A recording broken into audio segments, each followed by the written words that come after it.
रोते हैं इस बात का कि हमें संसार में कोई प्यार नहीं करता, कोई अपना नहीं। तो यही तो सिद्धि है। आओ इधर, हमारे मार्ग में ये लाभ है कि कोई हमें प्यार न करे। भर्तृहरि जी ने भगवान शंकर जब प्रसन्न हुए, प्रकट हुए, तो वरदान मांगा कि कभी कोई सम्मान से मुझे एक टुकड़ा भी न दे, क्योंकि ये सम्मान, ये प्यार प्रभु से विमुख कर देता है। देखो हम जी तुम्हारे बिना जी नहीं सकते, तुम चले गए तो मेरा क्या होगा। अब वो उसकी बात में ही समझो तुम्हें कितना प्यार कर रहा है। वो क्या कह रहा है? तुम चले गए तो मेरा क्या होगा। ये प्यार है? क्या सोच रहा है वो? मेरा क्या होगा।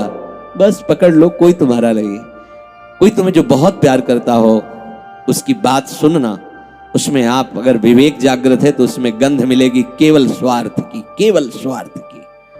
कहीं किसी कोने में तुम्हें प्यार नहीं मिलेगा।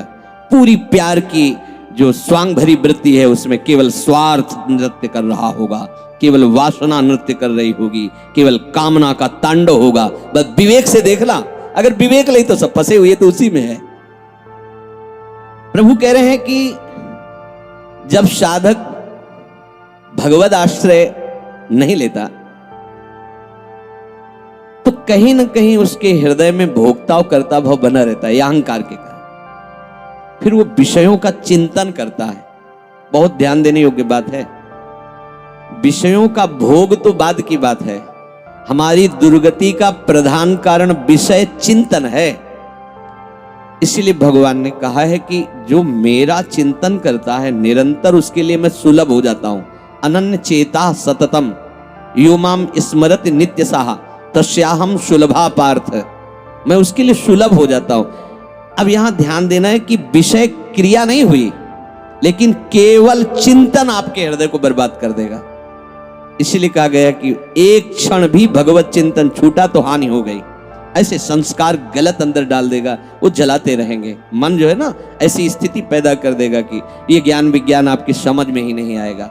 ध्यायतु विषयान पुंसः, प्रभु का आश्रय ना लेने के कारण, प्रभु के परायण ना होने के कारण, निरंतर भगवत चिंतन ना होने के कारण जो अंतर होता है वो विषय चिंतन होता है। ध्यान देना, दीर्घकाल निरंतर सत्कार सेवितो दृढ़ भूमि। जब दीर्घकाल तक निरंतर भगवत चिंतन का अभ्यास किया जाता है तो दृढ़ भूमि वो इतना पक्का हो जाता है कि फिर आप छोड़ना भी चाहो तो नहीं छोड़ सकते। जैसे विषयी पुरुष भले कहीं भागवतिक स्थान में भी बैठा हो पर वो अपना ही दृश्य देखेगा, अपना ही चिंतन करेगा। ऐसे भागवतिक पुरुष भले ही वो विषय प्रपंच में बैठा हो लेकिन वो अपना ही दृश्य देखेगा, अपना ही चिंतन करेगा। तो जो भगवत परायण नहीं होते, प्रभु का निरंतर चिंतन नहीं करते, उनका विषय चिंतन ही होता है। वो विषय चिंतन ही करता है ऐसा नहीं कह रहे, स्वाभाविक होता है विषय चिंतन उससे, क्योंकि भगवत परायण नहीं है, निरंतर भगवत भजन का अभ्यास नहीं किया तो होगा क्या? विषयों को भोगता रहा है। उसी कर्तृत्व भोक्तृत्व भाव का चिंतन होता रहता है।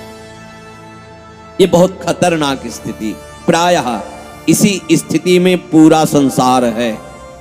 बैठे बैठे बस वही चल रहा है, ये किया वो करूंगा, ऐसा बना लिया वैसा बना लूंगा, अब इतना ऐसा हो जाए फिर वैसा हो, और ये सब का सोचते सोचते काल आ गया, मृत्यु, शरीर छूटा।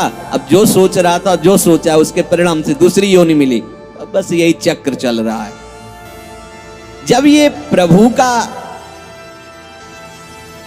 चिंतन करता है तो संसार का चिंतन जो स्वाभाविक होता रहता था अब हो तो रहा है। देखो ना, जैसे हम नाम जप करते हैं, भगवत चिंतन की चेष्टा करते हैं तो बड़ी जोर से गंदगी आती है। ये सबका अनुभव है जो भजन करते हैं, बड़ी जोर से, जैसे कि दरिया में उफान आ गया हो।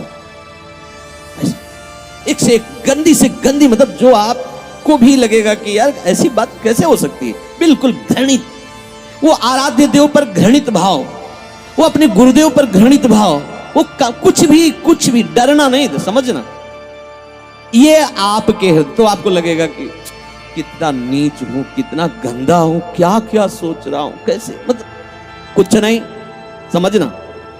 बिल्कुल तटस्थ भूमिका होनी चाहिए। मैं थोड़ी सोच रहा हूं ये सब गंदे नाली के कीड़े की तरह मन इंद्रिया भोगों में रहे, अब ये गंदगी फेंक रहे, बिल्कुल तटस्थ। अरे मैं प्रियाजू के लिए क्या सोच रहा हूं, मैं लालजू के लिए क्या सोच रहा हूं, और मैं गुरुदेव के लिए क्या बिल्कुल नहीं। ये बेईमान लोग हैं, ये हमको भयभीत करेंगे, हमारी निष्ठा बिगाड़ेंगे, हमारा भाव बिगाड़ेंगे, बिल्कुल नहीं मानना। ये हम बहुत खूब अनुभूत सोची समझी बात कह रहे, खूब साधकों से मिली हुई बात। ये अपने आराध्य देव पर ही गलत भाव कर लेगा, ये अपने गुरुदेव पर भी गलत भाव कर लेगा। आपको डरना नहीं है, ये किसी भी तरह से आपको हटाना चाहता है।